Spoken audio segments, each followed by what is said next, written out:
Goeiedag, dankie dat jy weer ingeskakel het en verder saam luister rondom selfbeskadiging.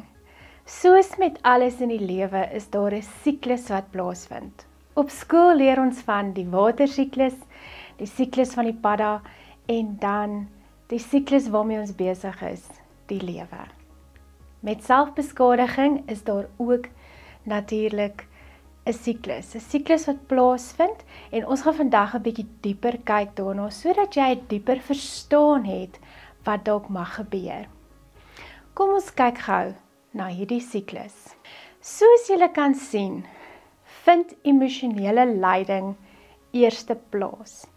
Dit is wanneer daar 'n ontstellende gedagte opkom, dalk 'n terugdink na 'n trauma, dalk 'n nagmerrie, dalk het iemand vir jou iets gesê, dalk het iets onregverdigs plaasgevind. Ons noem al hierdie goeters snellers. Hierdie veroorsaak emosionele lyding. Dan sal daar gewoonlik verwronge denke en gevaarlike gedagtes ontstaan binne in jou, wat natuurlik emosionele oorlading maak. Hierdie emosionele oorlading vind dan in die liggaam plaas wanneer daar paniek en baie angs ontstaan. En dit is gewoonlik wanneer iemand dan na 'n selfbeskadigingsstrategie gryp. Daar is dan 'n korttermynverligting en na die korttermynverligting dan is daar gewoonlik hierdie gevoelens van skaamte, skuld en spyt en hierdie kan natuurlik die siklus voortsit. Ek het vir ons 2 gevolgstudies geskryf. Hierdie is nie gevolgstudies waar ek regte mense se situasies gebruik het nie, maar uit navorsing, net om hierdie siklus vir jou 'n bietjie dieper te verduidelik. So die eerste een kyk ons na 'n seun wat verwerping ervaar het. Hy is op die oomblik 14 jaar oud. Toe hy gebore was, het sy pappa van sy ma geskei. So wat beteken is sy pa was emosioneel, fisies en geestelik onbetrokke in sy lewe, wat natuurlik verwerping aanstuur. En sy enigste vaderfiguur in sy lewe was natuurlik sy oupa. En toe hy 10 jaar oud was, is sy oupa oorlede.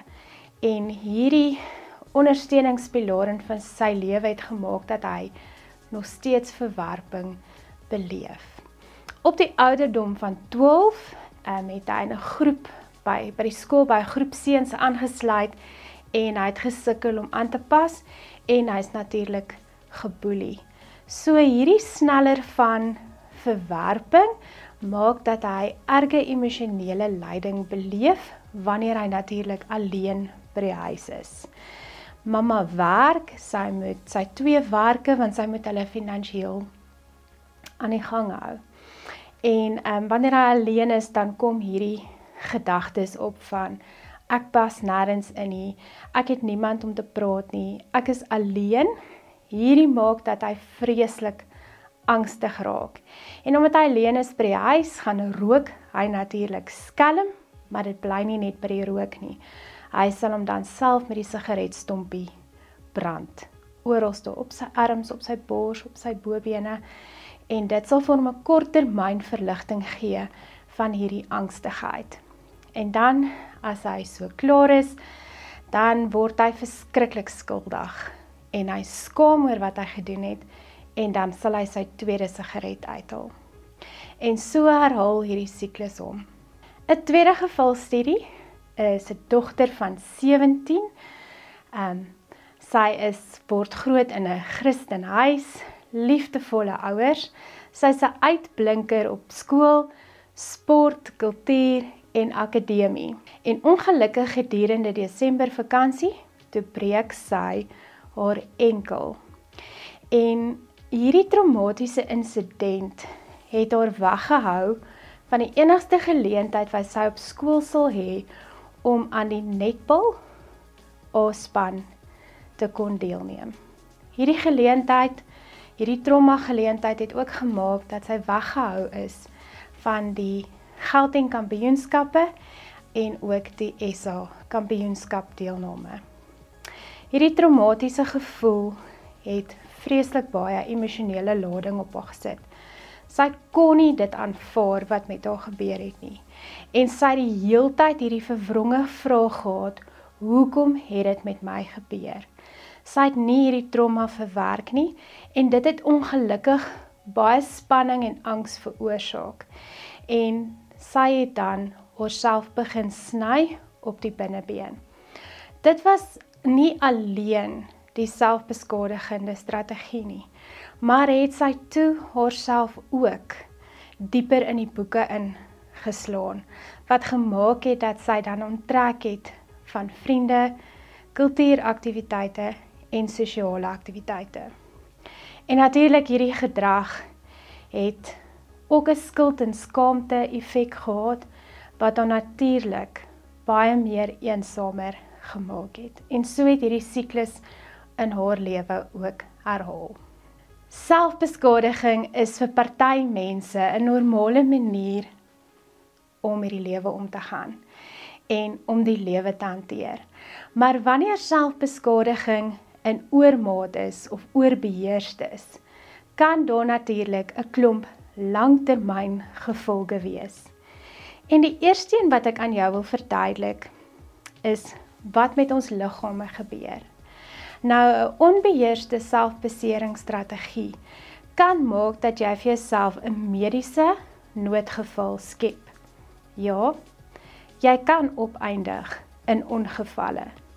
Dit wil sê wanneer 'n wond dalk te diep gesny is, 'n brandwond dalk septies is, of jy was dalk onder die invloed van alkohol en jy het 'n ongeluk op die pad veroorsaak.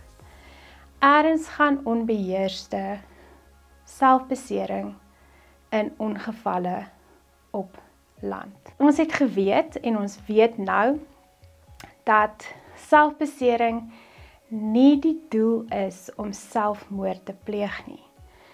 Maar wanneer daar nie selfbeheersing is nie, kan selfbeskadiging selfmoord word. Byvoorbeeld, jy het depressie, jy stres oor finansies en jy gaan drink ongelooflik baie. Jy drink ook terwyl jy bestuur. En hierdie noodlottige aksie van jou kan jou en ander mense se lewens in gevaar bring. En dan op 'n ongelukstoneel waar jy dalk doodverklaar is, kan dit dalk vir die paramedici, jou familie en verander lyk soos selfmoord. En dan loop ons natuurlik met al die littekens op jou liggaam. En hierdie littekens kan erge skuldgevoelens meebring wat jy die res van jou lewe mee saamdra. Wanneer ons stil staan by die emosionele deel van selfbeskadiging, kan daar vererger geestesversteurings voorkom, wanneer selfbeskadiging nie onder beheer gebring word nie. En dit maak dat jy ook medies behandel moet word en natuurlik ook onder die toesig van 'n psigiater en 'n sielkundige beland. Hoë vlakke van skaamte, skuld en spyt kan maak dat jy 'n angsversteuring ly, wat ook medies moet behandel word en dit kan maak dat jy natuurlik ook onder die toesig van 'n psigiater en 'n sielkundige is. Die feit dat jy so gefokus is en so bekommerd is dat enige iemand hierdie selfbeskadigende gedrag uitvind, maak dit dat jy geïsoleerd word. En dan vind daar 'n groot paniek plaas, want dan is jy eensaam. Op die geestelike dimensie vind ons dat jou geloof wankelbaar raak en dat jou hoop nie meer gefestig is in die een wat die onmoontlike moontlik kan maak nie, maar dat jou hoop dan gefestig is op daai kort oomblik van verligting. En hierdie hou 'n gevaar in vir jou verhouding saam met God. Natuurlik kan sosiale probleme ontstaan, want jy onttrek jouself dan van sosiale aktiwiteite en familie. Die kans dat ons nie kan konflik hanteer nie, dit ontstaan ook tussen mense saam met wie jy bly, en dit maak jou nog meer geïsoleerd en eensaam.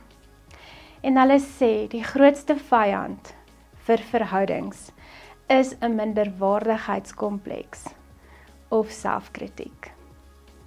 As ek al hierdie moet opsom, sal ek sê, die langtermyngevolg is dat hierdie gevolg inhou vir jou lewenskwaliteit.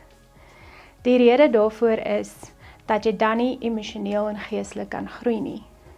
Jy jou gawes en talente kan uitleef nie, en jy dalk jou roeping en jou doel in die lewe mis. En dan staan jy ook 'n kans om nie God se verdiende seëninge te kan geniet nie. Ek sluit vandag se video af met 6 vaardigheidsvrae. Hierdie vrae wil ek hê moet jy by jou dra elke dag. En hierdie vrae word gebruik in enige situasie.